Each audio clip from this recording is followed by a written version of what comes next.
and welcome to Bread of Life, a daily devotional program which each week features a different area pastor. Our speaker for this week is Pastor Andre Riendeau of Bloomfield. Day 5, Fixed Gender. Image is everything. That's the focus of our week in the Word as we think about the biblical truth that all humans are created in the image of God. We're hoping to understand what it means that humans are created in God's image and then consider the massive implications that has on how the church interacts both within herself and with society in general. Now, yesterday, I finished walking through Genesis 1:26 to 27 and defining what it means to be made in God's image. It's what a human is, has, and does. Starting today, we're going to walk through three major implications of this truth. The first implication is found in Genesis 1:27. Let me reread that. So God created man in his own image. In the image of God, he created him. Male and female, he created them. The Bible is unequivocal here. In creating humans in his image, God created humanity in two fixed genders, male and female. The reason was obvious, reproduction. But today, gender is under assault, and there's widespread confusion about what gender even is. We recently had a Supreme Court justice who, while being appointed, said she couldn't define what a woman is.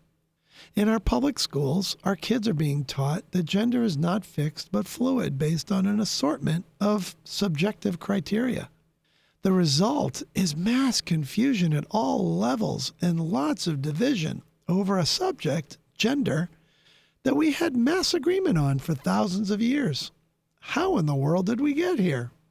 Well, a book that's been helpful to me in this area is called Love Thy Body by Nancy Pearcey. She explains how our gender confusion stems from how the modern world has separated the body from the person. She goes through the progression of how the Enlightenment separated science, the study of physical objective facts, true for everyone, from theology and morality, which was deemed to be private and subjective, not true for everyone. Well, that separation led to philosophers separating facts, again, observable physical realities, true for everyone, from what they called values, private subjective feelings, true for me only.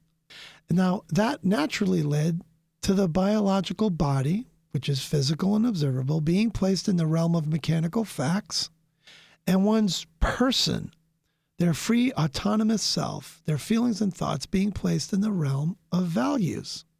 In other words, what the modern world has done is divided the human being up into two parts, body and person, separate.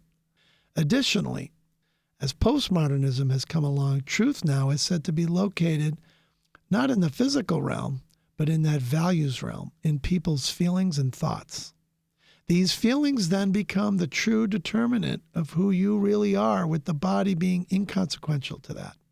What I'm describing is something called personhood theory. Nancy Pearcey describes it this way, quote, "To be biologically human is a scientific fact, but to be a person is an ethical concept defined by what we value. The implication of this two-story view is that simply being human is not enough to qualify for rights. The assumption, for instance, at the heart of abortion is personhood theory, with its two-tiered view of the human being, one that sees no value in the living human body, but places all our worth in the mind or consciousness." I hope that made sense to you as I read it, because note that this denies what the Bible teaches, that God created us holistically, body, soul, mind, and spirit, one. All of it is sacred and holy and meant to be integrated into a whole. Think of Jesus. He ascended in a physical body to show that redemption salvation includes the entire human being, body, soul, and spirit. The body matters. Biology matters. Matter matters.